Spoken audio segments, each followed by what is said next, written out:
Hey friends, what's up? Philip here with Points of Philip, and we're actually going to talk about debit cards for a change. So, the Capital One debit card is moving networks to Discover. What does that mean, and what you can do about it is going to come next. But before we do that, I want to ask you guys to like and subscribe. Doing that helps me and YouTube know that what I'm doing is helpful for people like you. So thanks so much I appreciate you doing that. Now let's get into it. So the news here is that Capital One has a checking account and a savings account. So they have a performance savings account, which is a high yield savings account. And so that's what I have. And the reason why I actually have a Capital One checking account is, well, to make it easier to move money in and out of that high yield savings account. So my primary checking account is with Chase. However, Chase doesn't actually offer a high yield savings account. And in fact, they actually charge for using a savings account unless you meet certain criteria. And so I decided that I'm just going to use Capital One for my savings, Chase for my checking, and I just have a Capital One checking account for kind of the bridge in between. So I just kind of Zelle money to myself. Now, this card, so a lot of people do use Capital One debit card as their kind of primary card. And so, first of all, this has no kind of benefits, right? It doesn't earn 1% or 1 point for every $2 or anything like that, right? But what it does do is it's currently a MasterCard, and that gets you the ability to use it overseas. And for a lot of people, that actually might have been a good option in the past. So this card doesn't have any foreign transaction fees. So like any Capital One card, right? No foreign transaction fees. And so if you're someone who was only working a debit card, something I don't really recommend because, well, I'd rather use a credit card for enhanced, protections and securities and things like that than a debit card, or especially overseas, you could do it and you wouldn't really have to it wouldn't be overly expensive to do so, right? In theory, you could still have access to ATMs and things like that, even though you'd probably still have to pay the ATM fees.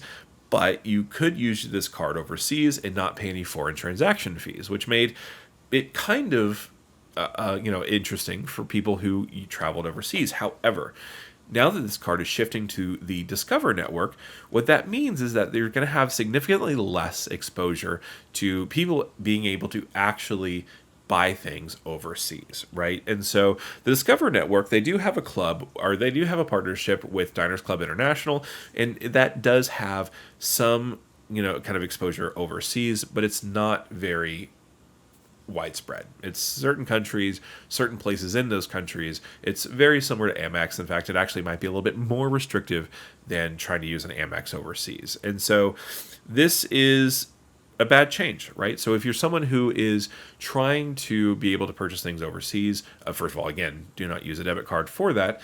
But even if you're trying to get cash overseas, it's going to be significantly harder. And so that's change one, right?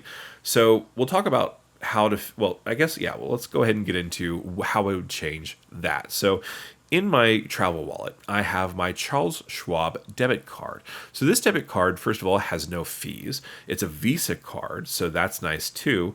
But it also, first of all, has no foreign transaction fees, no annual fees, no account minimums, which is great. But it also basically has no fee for ATM. So what it does is essentially you can use this card anywhere in the world.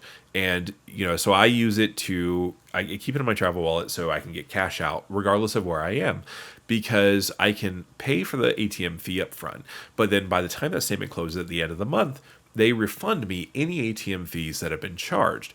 And so basically what I can do is if I fly to Heathrow, I can go to the ATM at the airport with their insane fee, and I can get pounds out. So I can get 20-pound notes or whatever else denominations they have. Usually I just get 20-pound notes.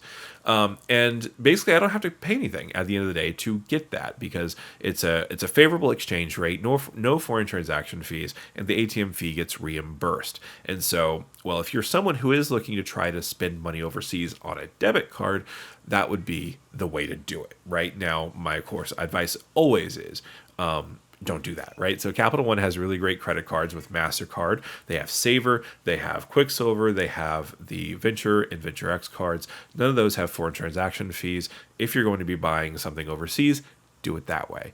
You could also use a Robinhood Gold card, no foreign transaction fees, 3% cash back on everything. It's a solid card, right? But so that's problem one. Problem two comes with trying to pay bills with a debit card.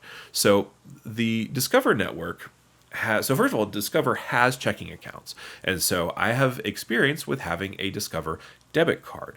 And the problem with that and with the American Express debit card is that it processes through as a credit card. And so what that means is you can't use it to pay your utilities usually. You can't use it to pay for, say, I was looking on Reddit, and you actually can't use it to pay for installment plans. So if you have an installment plan with like Afterpay or Klarna, you can't pay it with your new Capital One Discover debit card. And so a lot of people are kind of running into this idea that because it comes through as a credit card, it's a lot more limited in how you can actually earn, or not earn, but use this card. And it's a bank card, right? You should be able to use it for bank card things. But it's a lot harder now, specifically that it's moving to Discover. Now, my debit card is still a MasterCard. I haven't even got an email that I am going to be changed. So, but my last name starts with an S, and so I really think that they're kind of moving down the alphabetical list, and so it will come for me eventually. But so that is also a problem. So what you might have to do is you might have to consider getting another checking account with another bank. I know that so Wells Fargo is available. They have a lot of physical locations. Bank of America is there. But you can also do with Chase or something like that. Capital One doesn't really have that many kind of physical locations anyway. So chances are if you have a Capital One checking account, you're not actually, planning to go into a physical branch anyway, so that kind of expands your options as well. But if you are someone who uses your debit card reliably, you may not be using it anymore with Capital One, which is unfortunate because Capital One, they have a pretty compelling checking and savings account duo. I love that it is from the same app, and I love that it's like you can transfer between the two pretty regularly. They have really good access to Zelle, which is really nice, which means that I can send myself money from my other accounts really quickly. And so, like, for example, let's say if I need more money in my checking account on 3 p.m. on a Sunday with Chase, I can just transfer money from my Capital One savings account to my Capital One checking account, Zelle it to my Chase checking account, and then I'm all set. And so, basically having multiple checking accounts is not terrible. That may be something that you have to consider, particularly if you're worried about using things overseas or if you're worrying about trying to pay things with your debit card. I know some people were excited for a little bit because Discover's debit card actually gives you 1% cash back on all your purchases. But here's the problem. You actually have to use your debit card, which means it has to be somewhere where you would use a credit card. And, well, if you're going to be using somewhere that would take a credit card anyway, I'd much rather get a 2% cashback credit card and just use that instead, like the Fidelity Rewards Visa. So anyway, thanks so much for listening to this little rant.